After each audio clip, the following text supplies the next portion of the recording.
नमस्कार दोस्तों, कैसे हो आप सब। आशा करती हूँ आप लोग ठीक होंगे। तो आज हम तीनों लोग सुनाएंगे आप सभी को गाली गीत। तो सुनिएगा, बहुत ही प्यारा गाली गीत है, बारातियों को सुनाने वाला गाली गीत है। तो सुनिएगा और बताइएगा कैसा लगा। देर न करते हुए चलिए सुनाते हैं। नहीं रह निमिया का पेड़ा जीनीता का हो समाधि रामा। निमिया का पेड़ा जीनीता का हो समाधि रामा। अरे निमिया पा बैठा बाबा नारावा, सीताराम से भाजो। यारे निमिया पा बैठा बाबा नारावा, सीताराम से भाजो। ओहि रे बानरवा तोरे बहिनी कई भातारावा हो। ओहि रे बानरवा तोरे बहिनी कई भातारावा। अरे तोहरा उताला गई बहानो, सीताराम से भाजो। यारे तोहरा उताला गई बहानो, सीताराम से भाजो। निमिया का पेड़वा जीनीता का हो लूला हे रामा।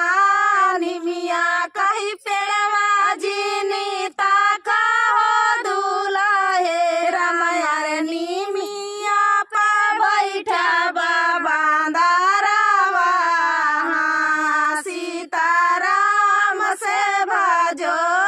यारे निमिया पा बैठा बाबा दारावा, सीताराम से भाजो। वही रे बांदरवा तोरे बहिनी कई भातारावा हो। वही रे बांदरवा तोरे बहिनी कई भातारावा।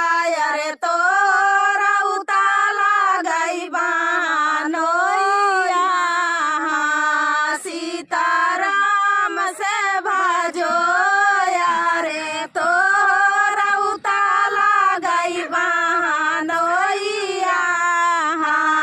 सीताराम से भाजो। निमिया कई पेड़वा जीनीता का हो बरती हवन रामा।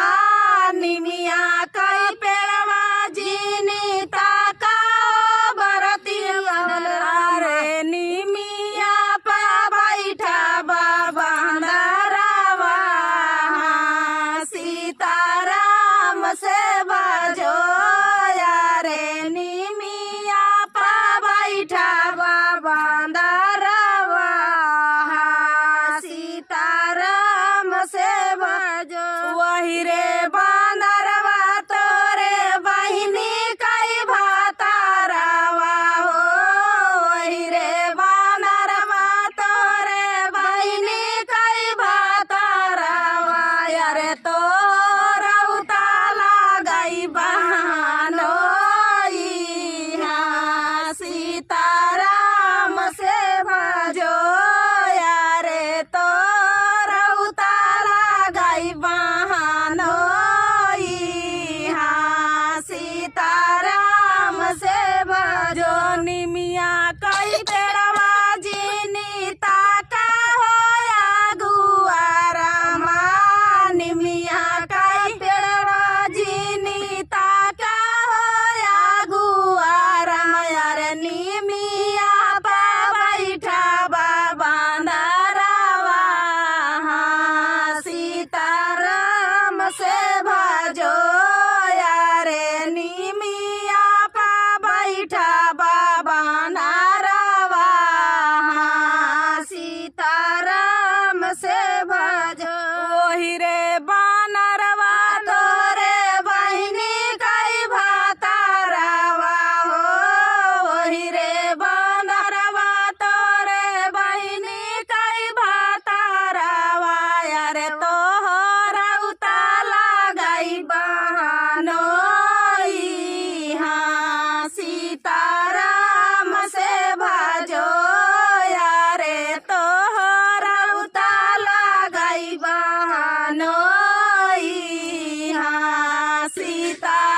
तो दोस्तों ये प्यारा सा बहुत ही प्यारी गाली गीत थी। तो आप सभी को कैसा लगा कमेंट में बताना दोस्तों। फुल वॉच करने के लिए धन्यवाद।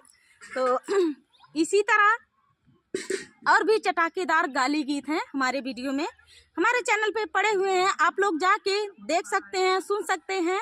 तो और भी आप लोग कृपया सब्सक्राइब कर लें ताकि हमारा नोटिफिकेशन तुरंत आप तक पहुंच सके। तो चलिए दोस्तों, तब तक के लिए मिलते हैं नेक्स्ट वीडियो में। तब तक के लिए नमस्कार।